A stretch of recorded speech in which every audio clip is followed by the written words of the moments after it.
और एक और बड़ी खबर आपको बता दें कि रूस के विदेश मंत्री ने जो बाइडेन पर सवाल उठाए, हालात को समझ नहीं पा रहे हैं बाइडेन। 1962 के क्यूबा परमाणु संकट जैसी गंभीर स्थिति इस वक्त आ गई है। तत्कालीन अमेरिकी राष्ट्रपति ने समझदारी दिखाई थी। रूस की शर्तें मानकर जॉन कैनेडी ने बड़ी तबाही रोकी थी।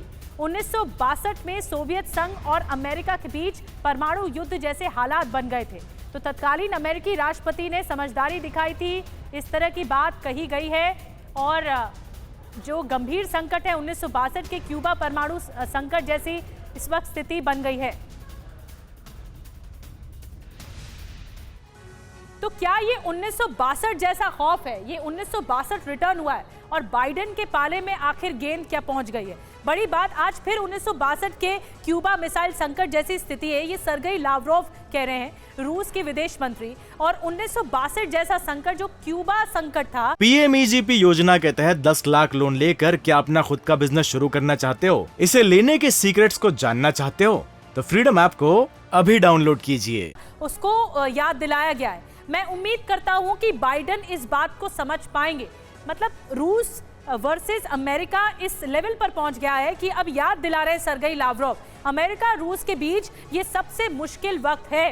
ये कहना है सर्गेई लावरोव का, विदेश मंत्री रूस के। 1962 में अमेरिकी राष्ट्रपति कैनेडी ने समझदारी दिखाई थी। उन्होंने पूर्व राष्ट्रपति कैनेडी का जिक्र किया और ये कहा था कि उन्होंने समझदारी उस वक्त दिखाई थी। अब आपको ये बताना बहुत जरूरी है इस वक्त कि क्यूबा मिसाइल संकट आखिर था क्या, है क्या ये क्यूबा मिसाइल संकट? 1962 में रूस अमेरिका के न्यूक्लियर वेपन आमने सामने थे। ये 1962 की स्थिति हम आप तक पहुंचा रहे हैं। आगे बढ़ेंगे। रूस ने यूएस के बेहद करीब एटमी मिसाइलें तैनात कर दी थी और इसीलिए ये बहुत ज्यादा तनातनी की स्थिति थी। फ्लोरिडा से 150 किलोमीटर दूर क्यूबा में रूस की मिसाइलें तैनात की गई थी। ये फ्लोरिडा में तैनात की गई थी। 14 अक्टूबर 1962 को अमेरिकी जासूसी विमान को ये पता चल गया कि इस तरह जो मिसाइलें हैं वो तैनात हैं यहाँ पर। ये 1962 की बात आपको बता रहे हैं। यूएस प्रेसिडेंट कैनेडी ने क्यूबा को चारों तरफ से घेरने का आदेश दे दिया। जो क्यूबा मिसाइल संकट है वो था क्या, ये बता रहे हैं आपको। 32 दिन बाद रूस ने मिसाइल हटाने के लिए 2 शर्तें रख दी। 2 शर्तें रखी गई रूस की तरफ से। पहली शर्त, अमेरिका क्यूबा पर हमला नहीं करेगा, ये पहली शर्त थी।